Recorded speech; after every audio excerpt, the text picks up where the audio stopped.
Welcome to episode number 80 of the Penny series, and this video is going to be special. I decided to get customer wrapped rolls from 5 different banks. Yeah, I went to so many different banks asking for all their rolls of just customer wrapped pennies, and here's what we got. It's $50 worth, so it'd be about 2 boxes. If this is your first time watching the Penny series, we go through rolls of coins like this. These are from several banks, like I just said.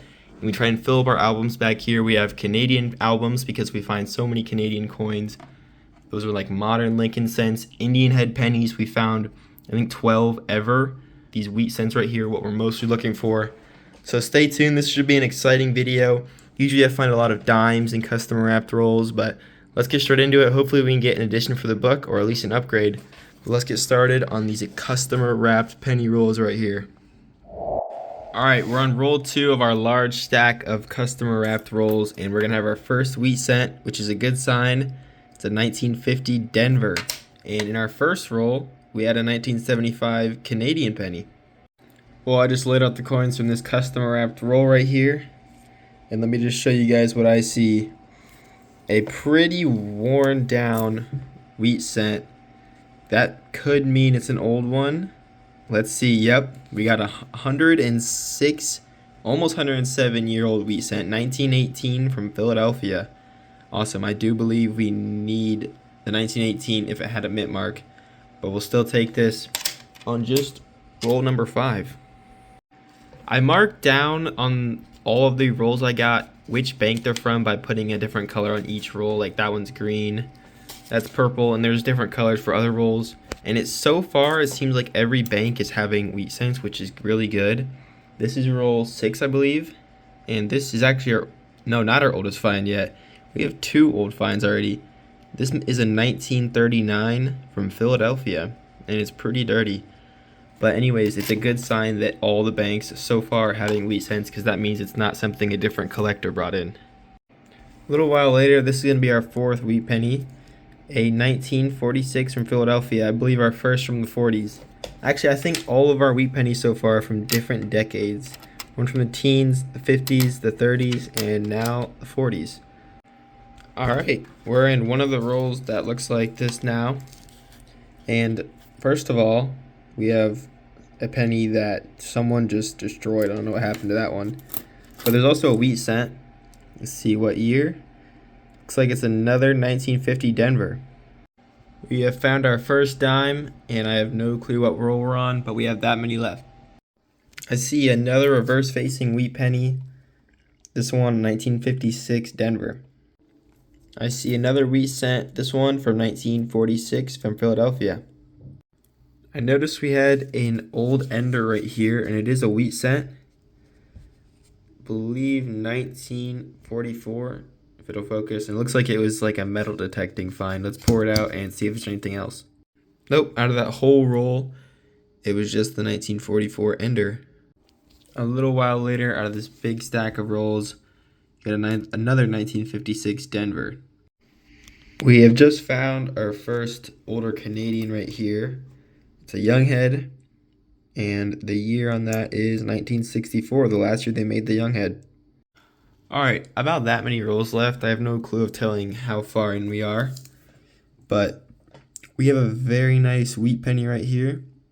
There is a little bit of luster on it. Let's see what year we got. 1946. Wow, 1946 with some luster. Unfortunately, there's like glue or something over the front of it. Maybe paint. But that's still a pretty good find. Alright, let's keep going. Well, I found out the rolls that look like this from the bank with a pink marker on it are actually pretty good, and they've pretty much every single one has had a wheat penny. And I think those 2 rolls are that like that, and those 2 rolls are. So is this one. So I might need to head back to that bank. But here is a wheat penny in this roll right here. It's a 56. But I also saw, yeah, I already see the year on this one right here.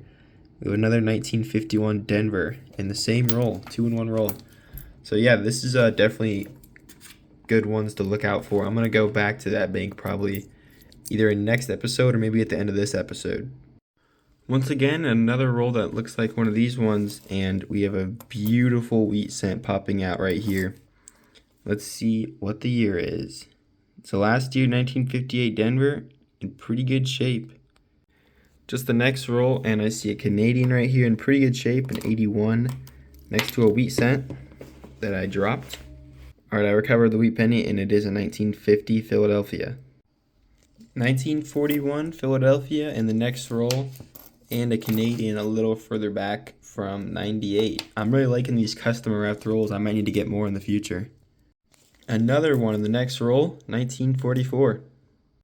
I only picked up 13 rolls from the pink bank, but these are really good, guys. Let's see another 2 wheat cents in this roll. This one back here, I can already see the year on. It's a 1958 from Denver. The ender was a 1959, so not a wheat cent. I don't keep 59s. And then this coin right here is a wheat penny. Maybe it could be older, I'm not sure. Notice in 1946, but we'll take it. We just got another dime, this one from 1976. Well, we're nearing the end. I'm saving some good ones for last, but this one was a surpriser. I think we have 3 wheat cents in one roll. We got a 41 right here. And then this one looks old as well. A 1945 S. I think that could be our first S-minted wheat penny, I'm pretty sure. Cool.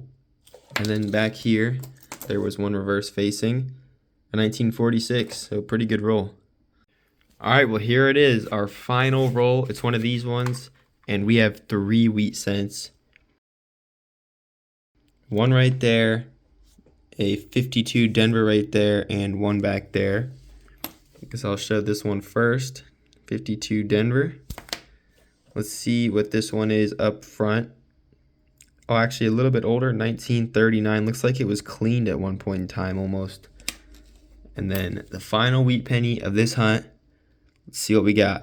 1944. Awesome. Great way to end the hunt on a 3 wheat penny roll. And I'm definitely going to be going back to this bank and asking them if I can get more rolls, even though I might not be able to because they don't have an account there. Anyways, let me give you a wrap up of everything that we found, see if we can add anything into the albums. You guys might have seen it before I did, but we actually had a 4th wheat penny in the roll, a 1956 Denver. I had no clue. I almost missed it. Well, that makes 4 wheat pennies in the last roll, so the last roll was the best one. Awesome. All right, welcome to the wrap up of this $50 custom wrapped penny roll hunt. We found 25 wheat cents, a little bit above average, 9 foreign coins, and 2 dimes. It was really fun going through the custom wrapped rolls. Definitely going to want to do this again in the future. Here is our newer Canadians right here. And then we didn't have anything other than Canadians in the foreign coins. Here's the oldest one right there, 1964. We had 2 dimes. And then starting off with the wheat pennies. Our oldest find by far, it was on one of the first rolls, was a 1918 Philadelphia. That's very slick. We had 2 1939s, 2 41s, 3 44s. Our only S wheat penny, 1945S, and 5 1946s. One actually has a little bit of luster on it. And here's everything we found in the 50s. And a pretty nice 1958 Denver. All right, I don't think we'll have anything, but let me go check the albums and see if we have any upgrades. No upgrades, unfortunately, guys, in any of the books. These 2 boxes we just went through made the 227th and 228th boxes of the entire series, so it's definitely getting a lot harder to find upgrades and especially additions for the albums. We actually only had 1 Modern Canadian to check against this book right here. But thank you all for watching. It was a very good hunt, and I'm excited to see you all back on episode number 81. I'm going to try and get more custom wrapped rolls if possible.